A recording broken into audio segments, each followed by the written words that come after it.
Dallas Mavericks stay alive. After being down 0-3, they take the win 122-84.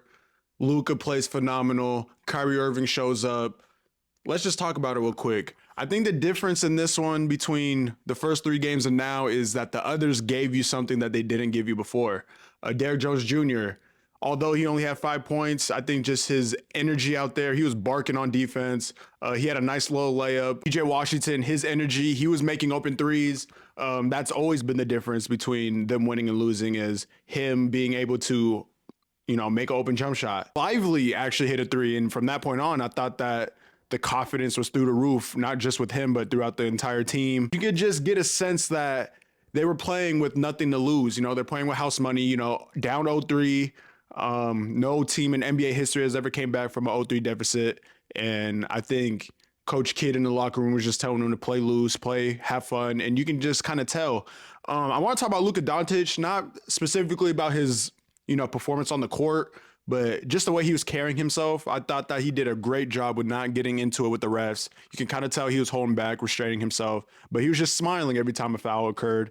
And I think that helped not only him and his psyche, but the entire team. You could tell that they were just all smiling, just being happy to be there, being happy to play basketball. I think that, being in the NBA is it is a job, and it's very stressful. It's very emotional, especially because everybody's going after that one goal, and that's to win a championship.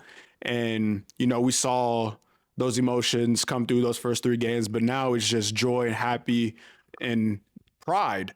They play desperate, and that's kind of how you have to play. And it's kind of funny how they're playing like this, not just the Dallas Mavericks, but any team that's down this type of deficit. Luka, again, restraining himself. I think that was one thing I noticed in the Clippers series was he was barking at the rest for the first couple games. And then there was a game or two after that he kind of, held it to himself, wasn't barking at all. So in this game, we see it again. He's, reserved. He's staying to himself, composed is what I should say. So I got to give Luka credit for that, not just the on-court play, but just the way he carried himself. Because I'm sure that was the message from his teammates, from his coaching staff, that he needs to, carry himself better and have a better psyche going into these games. But for the Boston side, I think that they came in thinking that the Dallas Mavericks were going to fold. Jason Tatum had 15 points and Jaylen Brown had 10. They did not show up this game. They looked drained. They looked tired. They looked like they just wanted to go home. And quite frankly, that's what's happening right now. They're going to go home for a game 5. I thought Xavier Tillman has given excellent minutes out there. He's really stepped up. And especially because he hasn't really been playing throughout the season ever since he got traded at the deadline. Sam Hauser gives you 14. He's been phenomenal off the bench. Derek White, just 6 points. I mean, again, he's a role player. There's going to be times where he's, on and off. But overall, I think the energy on that side, you could tell they felt drained. Tim Hardaway Jr., although he was in there with garbage minutes, he ends up I think he had a Dallas record for most threes in an NBA Finals game. Dante Exum was huge for this team.